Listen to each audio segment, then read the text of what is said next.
If you're the oldest daughter of immigrant parents, I want you to notice something as I say this. You probably learned to translate before you learned to roller skate or maybe even ride a bike. You were the one who filled out all the forms, called the doctor's office, explained the bill to your parents in whatever language actually made sense in the house. You weren't just a kid, you were a translator, unpaid, untrained, expected to figure it out type of a kid. Nobody called it by a name. It was just called being the oldest. And somewhere in there, without anyone sitting you down and saying it out loud, you learned the rule. Love had a price. And the price was competence. Self-worth became part of how useful are you? If that just hit something in your chest, this episode is for you. Today we're talking about what I call the oldest daughter tax, the specific and invisible bill that gets handed to the oldest daughter of an immigrant family. Not because your parents were cruel, not because they didn't love you, but because survival doesn't leave a lot of room for asking who's carrying the weight, as long as someone is. When I was a little girl, I became the know-it-all, serious, no-play type of a kid. And I thought that that is just who I was supposed to be or who I was.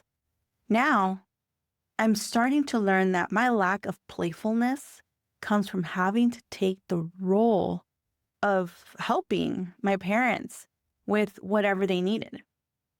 I remember helping with things like if the car breaks down and having to go to the car shop like AutoZone or something and help my dad translate car parts. God only knows if I was using the right words, terminology, but hey, I did it. I remember translating legal documents like refinancing the house, understanding utility bills, and writing checks, balancing the household expenses. So if you know me or if you've ever worked with me, you know that I tend to know a little of a lot of things because I had to learn it at such a young age. My friends didn't even know what a checkbook was, and here I am budgeting accounts. I had to miss out on a lot of things. And this isn't about blaming your parents. I don't blame my parents. That's not what I'm doing. This is about naming a pattern so you can finally see it clearly enough to make a different choice with it. Instead of just living inside of your head or inside of your life without realizing it has a name. Here's what's at stake. If this pattern goes unnamed, you spend your entire adult life proving your worth through what you can handle. And you never stop to ask if you're allowed to just exist without producing something. It shows up everywhere in how you run your business, always the one solving everyone's problems, maybe even in your marriage, always the one holding it together. In your friendships, always the one everyone calls, never the one who calls when she's struggling. Because who would she even call? Asking for help is something we're not used to. And sometimes it's vulnerable. So here's the part that really matters. If you don't name this, you don't just carry it, you pass it down. Your kids learn the same role you learned. Not just from you doing the same thing your parents did, because God knows I've tried to change that, but from watching me, from watching you. Instead of being told directly and telling my kids, hey, you guys need to do this, or you need to translate these documents, or you need to pay the bills, they don't do it in that way. But that sense of responsibility that they have to have, or that weight that they carry, and they don't even know where it comes from. The oldest daughter tax doesn't stop with you unless somebody stops it. Here's what I want to challenge. The problem isn't that you're too responsible or too much of a perfectionist. That's just surface. And it lets everyone off the hook, including you. The real problem is, in a lot of immigrant households, especially first-generation ones, the oldest daughter isn't just a child in the family. She's an infrastructure, a translator, an appointment scheduler, sometimes a second parent to younger siblings, an emotional shock absorber for parents who are themselves overwhelmed, scared, and doing their absolute best with very little support. Nobody assigned you this job in a formal sense. It was assigned by a circumstance, and you were good at it, which is exactly the trap. Your competence became the evidence that you were built for the role. And the more capable that you were, the less anyone checked on whether you actually wanted it. So the connection your brain made wasn't, I am loved. It was, I am useful. And useful is how I stay loved. That's the real problem. Not that you're too much, not that you learned love had to be earned through output. Here's the big idea. The one thing to remember, if nothing else, you were never actually required to earn your place in the family. You just were never told that. I know because I wasn't. The solution isn't resenting your parents.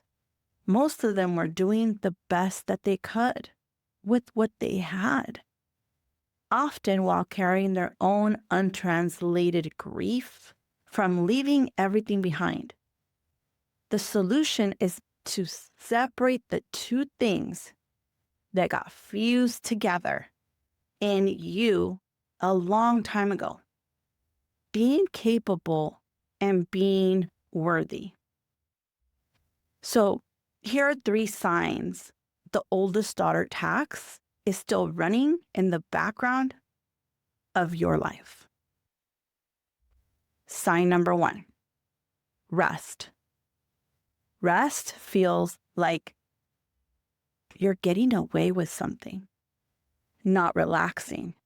Relaxing feels guilty, like you're stealing time that's supposed to go towards fixing something else. Sound familiar?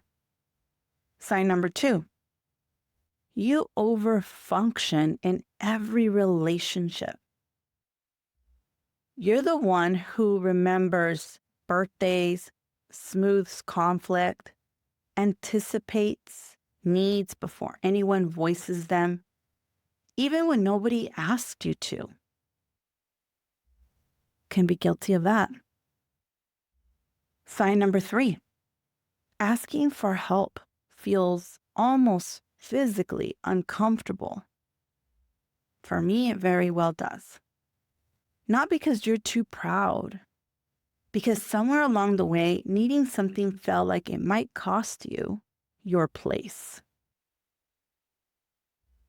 If any of those landed, that's not a character flaw. That's a job you were handed too early and never formally released from.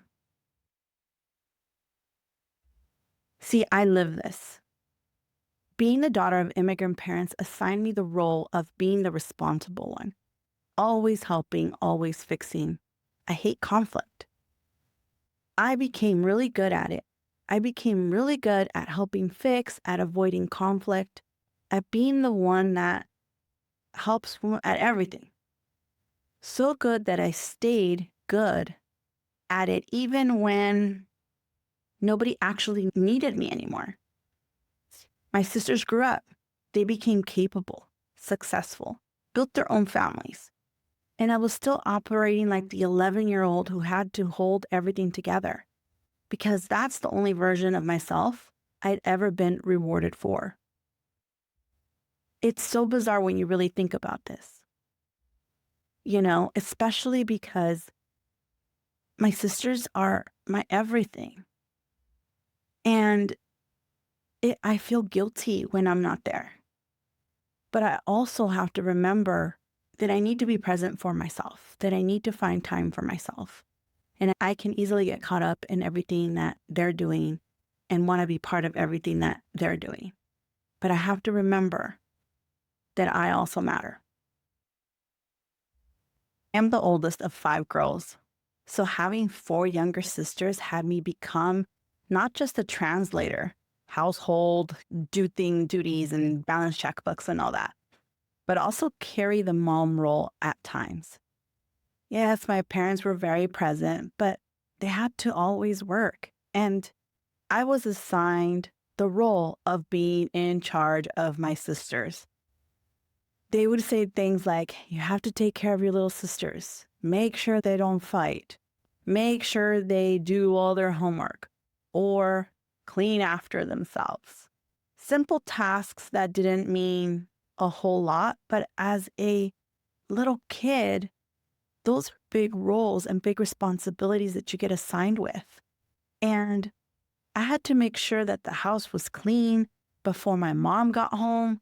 There were certain tasks that had to be done, or else the chancla would come out. The chancla would show up. And no, my parents were not abusive. They were great, amazing individuals. But it was things like that. I dreaded being yelled at. I didn't want to be in trouble. I didn't want to get in trouble. So I had to make sure that all these little kids would do what they were supposed to do. My little sisters had to do what they had to do. And so these assigned roles just seem innocent, right? But deep down inside, honestly, I resented having little sisters. I specifically remember as a teenager wanting to go out and I couldn't go if I didn't take my little sister Cruz with me. How embarrassing, right? And it was torture. So it wasn't that I didn't like my little sisters. It was just that I had this caregiver role or this role of, again, what do I like to do? What is something that I want to do and not have to share it, or having something that was just mine without me having to share it. Sharing a room, sharing my stuff, anything they wanted, they would get, because it was one of those things where my parents just didn't want to hear it, didn't want to hear us bickering or fighting. So everything had to be shared.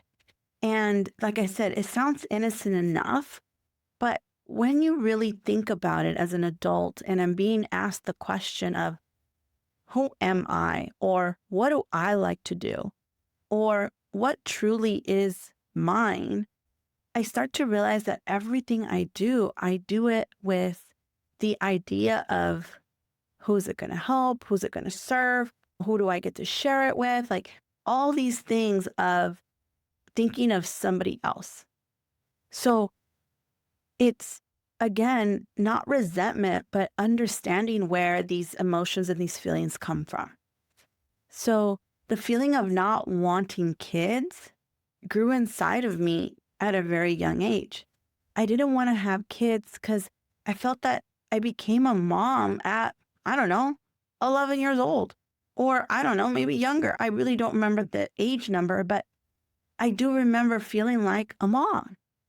And luckily, obviously, God had other plans, and I have 2 amazing kids, and I am grateful for them.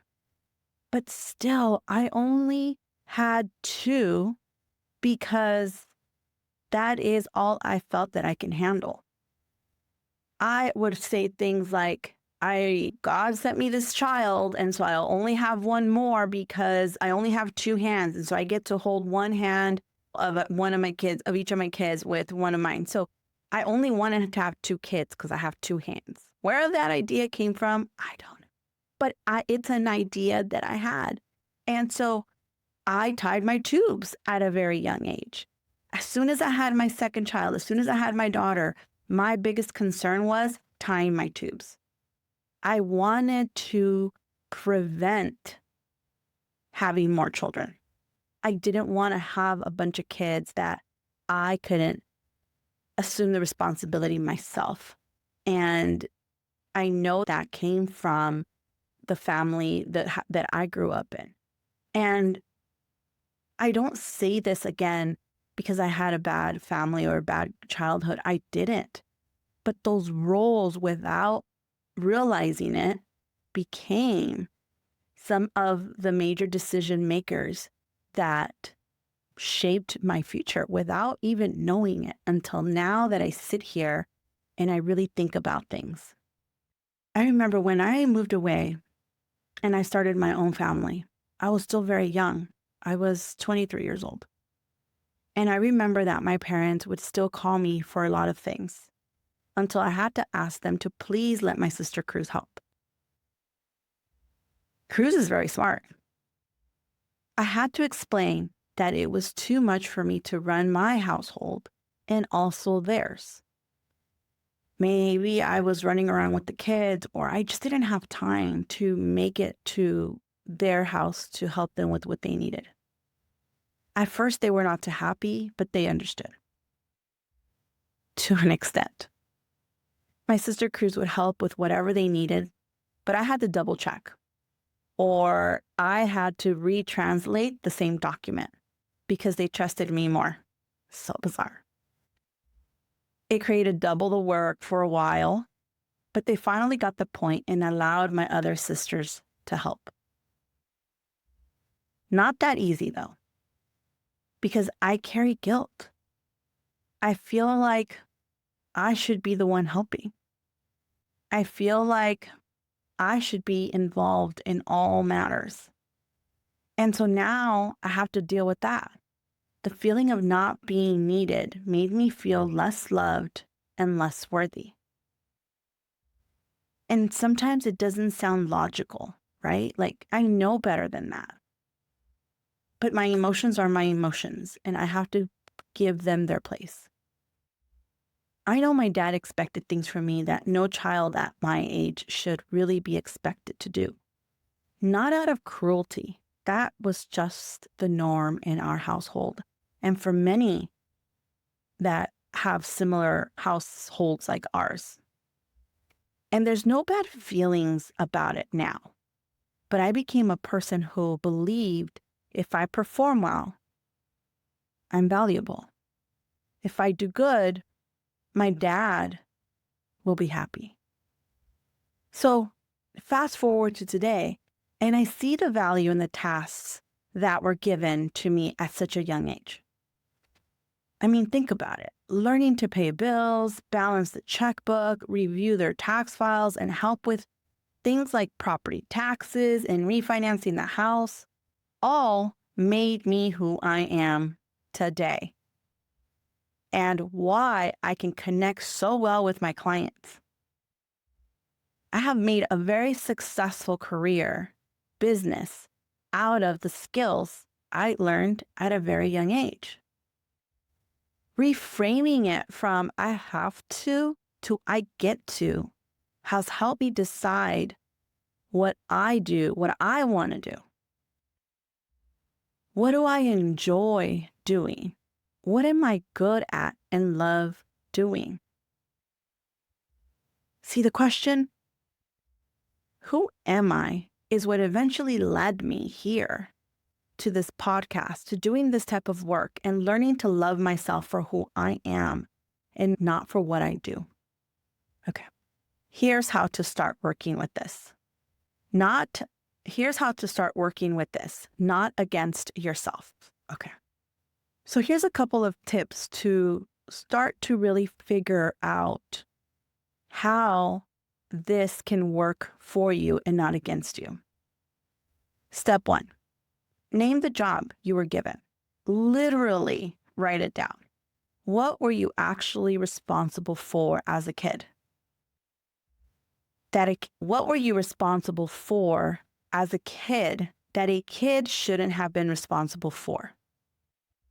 Seeing it in writing takes it out of just things were and into an actual job I was handed.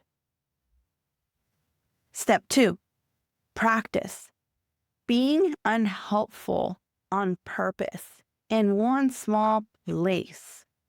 Not irresponsible, but just unhelpful. Let one small thing go unsolved by you this week. Notice how uncomfortable that is. That discomfort is the tax showing itself. Pay attention. 3, separate the sentence. Every time you catch yourself thinking, I have to handle this, add a second sentence right after it. And that doesn't make me more worthy than if I didn't. Say both every time out loud if you can. I have to handle this, and that doesn't make me more worthy than if I didn't have to do it. Now, before we close, sit with this honestly. If you stop being the one who handles everything tomorrow, who would you be? This is about learning who would you be without all those responsibilities behind you. You don't need to answer the question today. You don't need to know the answer today. Most of us don't. It took me years to even start answering it. My goal here is if I can help you save time, and instead of it taking years, this can take you weeks or months, then I have done my job. But here's what I know for certain. You were never actually required to earn your place. You just were never told that. And it's not too late to tell yourself now. This week, do one thing. Name the job. Write down what you were actually carrying as a kid that a kid shouldn't carry. That's it. That's the whole assignment for this week. In the next episode, we're picking up where this leaves off. Because once you start seeing what you're building for, the next question is what it's actually costing you. That's who's really paying for your success. Until then, you don't have to earn your place here. I'm just glad you're in it. Please share this podcast with anyone else that you feel can relate to it. I'll see you in the next one.